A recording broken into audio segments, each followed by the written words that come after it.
Se prononcer de manière assez tranchée comme ça sur l'état des clés parce que bon, nous ne sommes qu'au début de la mission. Nous avons besoin évidemment d'exploiter de nombreux rapports qui donnent toutes les activités qui ont été exécutées et les résultats auxquels les uns et les autres sont parvenus pour se faire une idée.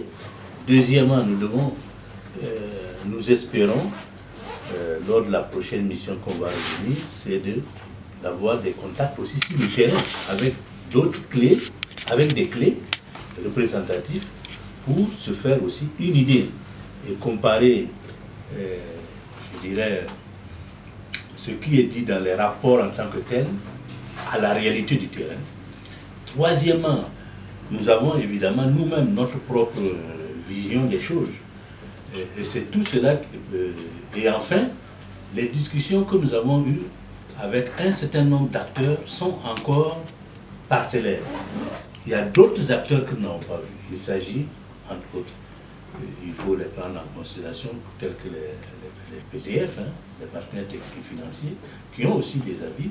Donc, en fait, je vais dire que c'est le cumul de tout ça, la synthèse de tout ça, qui doit nous amener, nous, à avoir une lecture, je dirais, claire et sans ambiguïté, sur laquelle nous pourrons dire, notamment dans le rapport de capitalisation, voilà quelle est la situation.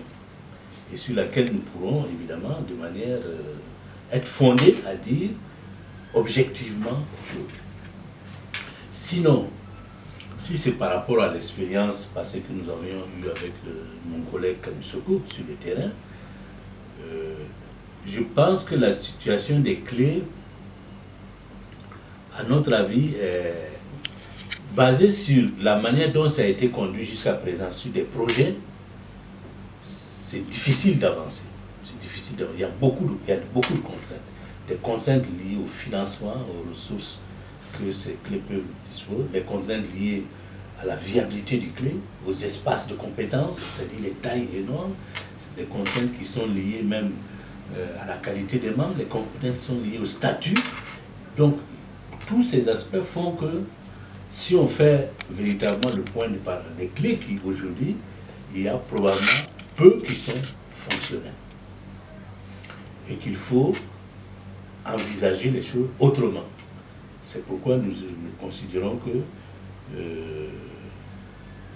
il va falloir vraisemblablement ne pas envisager le développement satisfaisant des clés si en parallèle on ne travaille pas aussi sur la mise en place et l'effectivité des structures de gestion par bassin qui doivent normalement accompagner, étant donné que ces clés sont en fait le bras opérationnel au niveau local. Donc, travailler sur les clés et sans en parallèle travailler sur l'effectivité de ces structures de gestion de bassin, je pense que ça va être extrêmement compliqué qu'on voit un développement chose. Et nous pensons que ça, c'est le défi auquel le Mali est aujourd'hui confronté, qui est en fait de penser au plan de la situation, au plan conceptuel, que ce soit bien défini, à la situation opérationnelle, à opérationnaliser tout ça sur le terrain de manière satisfaisante.